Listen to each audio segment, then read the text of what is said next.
வணக்கம். ஆகாஷ்வாணி புதுச்சேரி மாநில செய்திகள் வாசிப்பவர் கிருஷ்ணமூர்த்தி ராமசுப்ரமணியன்.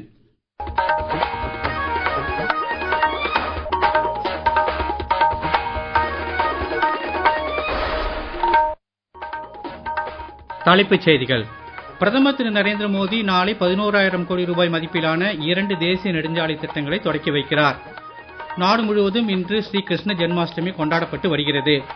முன்னாள் பிரதமர் பாரத் ரத்னா அடல் பிஹாரி வாஜ்பாயின் 7வது நினைவு தினத்தை ஒட்டி தலைவர்கள் அன்னாருக்கு அஞ்சலி செலுத்தினர். புதுச்சேரி சட்டப்பூர்வ பரிமாற்ற தினம் கீழூரில் தேசிய கொடியேற்றி கொண்டாடப்பட்டது. இனி விரிவான செய்திகள். பிரதமர் திரு நரேந்திர மோடி நாளை புதுடெல்லியில் நடைபெற உள்ள நிகழ்ச்சியில் 11,000 கோடி ரூபாய் மதிப்பிலான 2 தேசிய நெடுஞ்சாலை திட்டங்களை தொடக்கி வைக்கிறார். புதுடெல்லியில் போக்குவரத்து நெரிசலை தடுக்கும் வகையில் இத்திட்டம் உருவாக்கப்பட்டுள்ளது. இந்த நெடுஞ்சாலை திட்டங்களின் மூலம் டெல்லி மற்றும் அதனை சுற்றியுள்ள பகுதிகளுக்கு இடையேயான இணைப்பு மேம்படுத்துவதுடன் பயண நேரமும் குறையும் என்பது குறிப்பிடத்தக்கது. குடியரசுத் தலைவர் மாளிகையில் உள்ள அம்ரித் உத்யான் தோட்டத்தில் புளூமேரியா தோட்டம், ஆலமரத் தோப்பு, சலசலக்கும் மெல்லிய நீரோடை ஆகியவற்றை பொதுமக்கள் பார்வைக்காக குடியரசுத் தலைவர் திருமதி திரௌபதி முர்மு இன்று திறந்து வைத்தார். ஒளி காட்சிகளுடன் அமைக்கப்பட்டுள்ள இந்த தோட்டத்தை பொதுமக்கள் இன்று முதல் அடுத்த மாதம் 14ஆம் தேதி வரை திங்கட்கிழமை நீங்களாக குடியரசுத் தலைவர் மாளிகையின் இணையதளமான rashtrapatibhavan.gov.in வாயிலாக விண்ணப்பித்து பார்வையிடலாம் என தெரிவிக்கப்பட்டுள்ளது. நாடு முழுவதும் இன்று ஸ்ரீ கிருஷ்ண ஜென்மாஷ்டமி கொண்டாடப்படுவதை முன்னிட்டு குடியரசுத் தலைவர் திருமதி திரௌபதி முர்மு மற்றும் பிரதமர் திரு நரேந்திர மோடி ஆகியோர் நாட்டு மக்களுக்கு வாழ்த்து தெரிவித்துள்ளனர். குடிமக்கள் ஸ்ரீ கிருஷ்ணர் காட்டிய தர்மத்தின் பாதையை பின்பற்றி சமூகத்தையும் நாட்டையும் வலுப்படுத்த வேண்டும் என்று திருமதி முர்மு சமூக ஊடகப் பதிவில் குறிப்பிட்டுள்ளார். பிரதமர் திரு நரேந்திர மோடி வெளியிட்டுள்ள வாழ்த்துச் செய்தியில் இந்த பண்டிகை மக்களிடையே நம்பிக்கை, மகிழ்ச்சி மற்றும் உற்சாகத்தை ஏற்படுத்தி புதிய ஆற்றலையும் வைராக்கியத்தையும் கொண்டு வரட்டும் என்று கூறியுள்ளார். இந்நாளை ஒட்டி மக்கள் தங்கள் இல்லங்களில் ஸ்ரீ கிருஷ்ணர் பாதங்களை வரைந்தும் மலர்களால் அலங்கரித்தும் வெண்ணெய், அவல், பொரி கடலை உள்ளிட்டவற்றை படைத்தும் வழிபட்டனர்.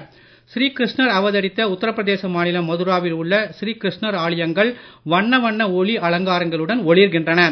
உலகின் பல்வேறு பகுதிகளில் இருந்தும் ஜென்மாஷ்டமி விழாவில் பங்கேற்க மக்கள் அங்கு வருகை புரிந்துள்ளனர். முன்னாள் பிரதமர் பாரத் ரத்னா அடல் பிஹாரி வாஜ்பாயின் 7வது நினைவு தினம் இன்று அனுசரிக்கப்படுகிறது.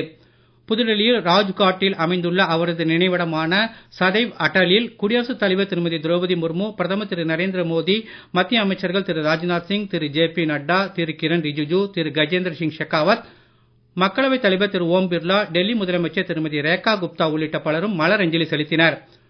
புதுச்சேரியில் வாஜ்பாயின் நினைவு தினத்தை ஒட்டி கடற்கரை சாலையில் உள்ள நகராட்சி மன்ற கட்டடத்தில் அலங்கரித்து வைக்கப்பட்டிருந்த அவரது திருவுருவப் படத்திற்கு துணைநிலை ஆளுநர் திரு கைலாஷ்நாதன், முதலமைச்சர் திரு ரங்கசாமி, சட்டப்பேரவைத் தலைவர் திரு செல்வம், அமைச்சர்கள் திரு நமச்சிவாயம், திரு லட்சுமி நாராயணன் மற்றும் சட்டமன்ற உறுப்பினர்கள் உள்ளிட்டோர் மலரஞ்சலி செலுத்தினர். யுக்ரைன் ரஷ்யா இடையே நடைபெற்று வரும் போரை நிறுத்துவது குறித்த பேச்சுவார்த்தை ரஷ்ய அதிபர் திரு விளாடிமிர் புட்டின் மற்றும் அமெரிக்க அதிபர் திரு டொனால்டு டிரம்ப் இடையே அலாஸ்காவில் 3 மணி நேரம் நடைபெற்றது. எனினும் பேச்சுவார்த்தையில் எந்த முடிவும் எட்டப்படவில்லை என்று தெரிவிக்கப்பட்டுள்ளது. பேச்சுவார்த்தைக்கு பின் செய்தியாளர்களை சந்தித்த திரு டிரம்ப் இந்த சந்திப்பு ஆக்கப்பூர்வமாக அமைந்ததாகவும் விரைவில் நல்ல மாற்றம் ஏற்படும் என்று நம்பிக்கை தெரிவித்தார். இதனிடையே யுக்ரைன் அதிபர் திரு ஜெலன்ஸ்கி சமூக வலைதளத்தில் விடுத்துள்ள பதிவில் ரஷ்ய தலைவருடனான சந்திப்பு மற்றும் அவர்களது கலந்துரையாடலின் முக்கிய அம்சங்கள் குறித்து அமெரிக்க அதிபர் திரு டிரம்ப் தமக்கு தெரிவித்ததாக குறிப்பிட்டுள்ளார். பிரெஞ்சு ஆதிக்கத்தில் இருந்த புதுச்சேரி மாநிலம் கடந்த 1954ஆம் ஆண்டு நவம்பர் 1ஆம் தேதி விடுதலை பெற்றது. இருப்பினும் 1962ஆம் ஆண்டு ஆகஸ்ட் 16ஆம் தேதி புதுச்சேரி இந்தியாவோடு முறைப்படி இணைந்து இந்திய அரசியலமைப்பு சட்டத்தை ஏற்றுக்கொண்டது. இந்த நாளை கொண்டாடும் வகையில் புதுச்சேரி இந்தியாவோடு இணைவது குறித்த வாக்கெடுப்பு நடத்தப்பட்ட முக்கியத்துவம் வாய்ந்த இந்நாள் புதுச்சேரி சட்டப்பூர்வ பரிமாற்ற தினமாக கீழூரில் ஆண்டுதோறும் கொண்டாடப்பட்டு வருகிறது. அதன்படி புதுச்சேரி அரசு சார்பில் இன்று நடைபெற்ற விழாவில் சட்டப்பேரவைத் தலைவர் திரு செல்வம் தேசிய கொடியேற்றி வைத்து காவல்துறையினரின் அணிவகுப்பு மரியாதையை ஏற்றுக்கொண்டார். விழாவில் சட்டப்பேரவைத் தலைவர் திரு செல்வம் பேசுகையில், பிரெஞ்சு ஆதிக்கத்திலிருந்து விடுபட்டு இந்தியாவோடு கலந்து கொள்ளலாம் என்று முடிவெடுத்து வாக்கெடுப்பு நடத்திய இடம் அந்த தினத்தை தான் இன்றைக்கு இங்கே கீழூர் பகுதியிலே தொடர்ந்து ஒவ்வொரு ஆண்டும் சிறப்பான முறையிலே இந்த ஆகஸ்ட் 16ஆம் தேதி கொண்டாடப்பட்டு வருகிறது. அதேபோன்று இங்கே இருக்கின்ற தியாகிகளுடைய குடும்பத்தாரை கௌரவப்படுத்திக் கொண்டு வருகின்றோம். இந்த இடம் புனரமைப்பிற்கான பணிகளும் டெண்டர் கோரப்படுகின்ற அளவிற்கு இன்றைக்கு முன்னேற்றம் அடைந்துள்ளது. இந்த இடம் புனரமைக்கப்பட்டு சிறந்த முறையிலே மிகப்பெரிய ஒரு நினைவு சின்னமாக அமைக்கப்பட்டு அடுத்த ஆண்டு இந்த நிகழ்வானது இன்னும் சிறந்த முறையில் கொண்டாடப்பட இருக்கிறது. இருந்தாலும் கூட தியாகிகளுடைய போராட்டங்களை ஏற்று இன்றைக்கு புதுச்சேரி மாநிலம் விடுதலை பெற்றதோ அந்த நாளை நவம்பர் 1ஆம் தேதி புதுச்சேரி விடுதலை நாளும் தொடர்ந்து சிறப்பான முறையிலே கொண்டாடி கொண்டு வருகின்றோம். இவ்விழாவில் அமைச்சர் திரு லட்சுமி நாராயணன், அரசு கொறடா திரு ஏகேடி ஆறுமுகம், தலைமைச் செயலர் திரு சரத் சௌகான், மாவட்ட ஆட்சியர் திரு குலோத்துங்கன், காவல்துறை துணைத் தலைவர் திரு சத்யசுந்தரம் மற்றும் அரசு அதிகாரிகள் கலந்து கொண்டு நினைவு தூணில் மலர் தூவி மரியாதை செலுத்தினர். நீங்கள் கேட்டுக்கொண்டிருப்பது மாநில செய்திகள். நேயர்கள் ஆகாஷ்வாணி செய்திகளை உடனுக்குடன் தெரிந்து கொள்ள எமது புதுச்சேரி மண்டல செய்தி பிரிவின் சமூக ஊடகங்களான @adnews_புதுவை என்ற எக்ஸ் பக்கத்திலும், all India radio news Puducherry என்ற பேஸ்புக் பக்கத்திலும், @RNU புதுச்சேரி என்ற யூடியூப் சேனலிலும் கேட்கலாம். செய்திகள் தொடர்கின்றன. 2 நாள் அரசுமுறை பயணமாக புதுடெல்லி வந்துள்ள தென்கொரிய வெளியுறவுத்துறை அமைச்சர் திரு சோ ஹியூன், மத்திய வெளியுறவுத்துறை அமைச்சர் டாக்டர் ஜெய்சங்கருடன் செமி கண்டக்டர் உற்பத்தி, பசுமை ஹைட்ரஜன், வர்த்தகம் உள்ளிட்ட துறைகளில் ஒத்துழைப்பு குறித்த இருதரப்பு பேச்சுவார்த்தை நடத்தினார். முன்னதாக ஏப்ரல் மாதம் பஹல்காமில் நடந்த பயங்கரவாத தாக்குதலுக்கு தென்கொரியா கண்டனம் தெரிவித்ததற்காக வெளியுறவு அமைச்சர் டாக்டர் ஜெய்சங்கர் தென்கொரிய வெளியுறவு அமைச்சர் திரு சோ ஹியூனுக்கு நன்றி தெரிவித்தார். தொடர்ந்து அந்நாட்டின் தேசிய விடுதலை தினத்தை முன்னிட்டு அவருக்கு வாழ்த்துக்களையும் தெரிவித்துக் கொண்டார். இதனிடையே சீன வெளியுறவு அமைச்சர் திரு வாங் யி வரும் திங்கட்கிழமை முதல் 2 நாள் பயணமாக இந்தியா வருகிறார். தேசிய பாதுகாப்பு ஆலோசகர் திரு அஜித் தோவலின் அழைப்பின் பேரில் இந்தியா வரும் அவர் இந்திய சீன எல்லை பிரச்சினை குறித்த சிறப்பு பிரதிநிதிகளின் 24வது சுற்று பேச்சுவார்த்தை நடத்த உள்ளார். மேலும் வெளியுறவு அமைச்சர் டாக்டர் ஜெய்சங்கரையும் சந்திக்க உள்ளார். சுதந்திர தினம், ஜென்மாஷ்டமி, வார இறுதி நாட்கள் உள்ளிட்ட தொடர் விடுமுறை காரணமாக புதுச்சேரிக்கு சுற்றுலா பயணிகளின் வருகை வழக்கத்தை விட அதிகரித்து காணப்படுகிறது.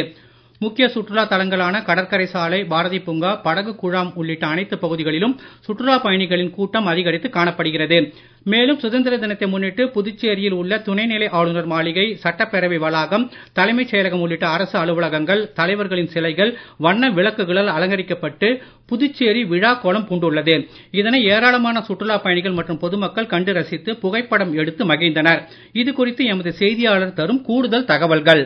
சுதந்திர தின விடுமுறையொட்டி புதுச்சேரியில் பல்லாயிரக்கணக்கான சுற்றுலா பயணிகள் குவிந்துள்ளனர். விடுமுறையை மகிழ்ச்சியுள்ளதாக மாற்றும் வகையில் புதுச்சேரி மட்டுமல்லாமல் பல்வேறு வெளிமாநில மற்றும் வெளிநாடுகளிலிருந்து ஏராளமான சுற்றுலா பயணிகள் புதுச்சேரியில் குவிந்து கடற்கரை சாலை, பூங்காக்கள் உள்ளிட்ட பல்வேறு இடங்களில் சுற்றி பார்த்து வருகின்றனர். கூட்டம் அதிகமாக உள்ளதால் ஆங்காங்கே போலீசார் தீவிர பாதுகாப்பு பணியில் ஈடுபட்டு வருகின்றனர். இது மட்டுமல்லாமல் போக்குவரத்து நெரிசல் அதிக அளவில் ஏற்பட்டுள்ளதால் போலீசார் போக்குவரத்து நெரிசலை சரி செய்து வருகின்றனர். ஆகாஷ்வாணி செய்திகளுக்காக கந்தன் கருணாகரன். புதுச்சேரி அரசின் கலை பண்பாட்டுத்துறை, தஞ்சை தென்னக பண்பாட்டு மையம் இணைந்து நடத்தும் 2025ஆம் ஆண்டிற்கான புதுச்சேரி கலை விழா கடற்கரை சாலை காந்தி திடலில் நேற்று தொடங்கியது. இவ்விழாவினை புதுச்சேரி துணைநிலை ஆளுநர் திரு கைலாஷ்நாதன், முதலமைச்சர் திரு ரங்கசாமி, சட்டப்பேரவைத் தலைவர் திரு செல்வம் ஆகியோர் முரசு கொட்டி தொடக்கி வைத்தனர். 3 நாட்கள் நடைபெறும் இந்த விழாவில் புதுச்சேரி, தமிழகம், தெலங்கானா, ஒடிசா, மகாராஷ்டிரா, ஹரியானா, கேரளா உள்ளிட்ட பல்வேறு மாநிலங்களைச் சேர்ந்த 1200க்கும் மேற்பட்ட கலைஞர்கள் பங்கேற்கும் பாரம்பரிய கலை நிகழ்ச்சிகள் இடம்பெறுகின்றன. இந்த கலை விழா முருங்கப்பாக்கம் திரௌபதி அம்மன் கோவில் திடல், நெட்டப்பாக்கம் சிவன் கோவில் திடல், பரிக்கல்பட்டு அரசு நடுநிலைப் பள்ளி மைதானம், காட்டேரிக்குப்பம் திரௌபதி அம்மன் கோவில் திடல் உள்ளிட்ட இடங்களிலும் நடைபெறுகிறது. மேற்கு திசை காற்றின் வேக மாறுபாடு காரணமாக வட தமிழகத்தின் ஒரு சில இடங்களிலும் புதுவை மற்றும் காரைக்கால் பகுதிகளிலும் அடுத்த 2 நாட்களுக்கு இடி மின்னலுடன் கூடிய லேசானது முதல் மிதமான மழை பெய்யக்கூடும் என சென்னை வானிலை ஆய்வு மையம் தெரிவித்துள்ளது. ஓரிரு இடங்களில் மணிக்கு 40 முதல் 50 கிலோமீட்டர் வேகத்தில் பலத்த தரைக்காற்று வீசக்கூடும் என எச்சரிக்கை விடுக்கப்பட்டுள்ளது. நீலகிரி மாவட்டம் மற்றும் கோயம்புத்தூர் மாவட்ட மலைப்பகுதிகளில் கன முதல் மிக கனமழை பெய்ய வாய்ப்பு உள்ளதாகவும் தெரிவிக்கப்பட்டுள்ளது. மேலும் வருகிற 18ஆம் தேதி வடமேற்கு மற்றும் அதனை ஒட்டிய மத்திய மேற்கு வங்கக்கடல் பகுதிகளில் ஒரு காற்றழுத்த தாழ்வு பகுதி உருவாகக்கூடும் எனவும் வானிலை மையம் விடுத்துள்ள அறிக்கையில் தெரிவிக்கப்பட்டுள்ளது. இந்திய சதுரங்க grand master M Pranesh Chennai grand master 2025 Challengers பட்டத்தை வென்றதன் மூலம் அடுத்த ஆண்டு மாஸ்டர்ஸ் பிரிவில் போட்டியிடும் வாய்ப்பை பெற்றுள்ளார். ஆசிய சாம்பியன்ஷிப் துப்பாக்கிச் சுடும் போட்டிகள் கஜகஸ்தானில் இன்று தொடங்கி வரும் 30ஆம் தேதி வரை நடைபெற உள்ளன. இந்தியா சார்பில் 2 முறை ஒலிம்பிக் பதக்கம் வென்ற மனு பாக்கர் தலைமையிலான அணியில் 164 வீரர்கள் இடம்பெற்றுள்ளனர். மீண்டும் தலைப்புச் செய்திகள். பிரதமர் திரு நரேந்திர மோடி 11,000 கோடி ரூபாய் மதிப்பிலான 2 தேசிய நெடுஞ்சாலை திட்டங்களை நாளை தொடக்கி வைக்கிறார். நாடு முழுவதும் இன்று ஸ்ரீ கிருஷ்ண ஜென்மாஷ்டமி கொண்டாடப்பட்டு வருகிறது. முன்னாள் பிரதமர் பாரத் ரத்னா அடல் பிஹாரி வாஜ்பாயின் 7வது நினைவு தினத்தை ஒட்டி தலைவர்கள் அன்னாருக்கு அஞ்சலி செலுத்தினர். புதுச்சேரி சட்டப்பூர்வ பரிமாற்ற தினம் கீழூரில் தேசிய கொடியேற்றி கொண்டாடப்பட்டது. இத்துடன் இந்த செய்தி அறிக்கை நிறைவு பெறுகிறது. வணக்கம்.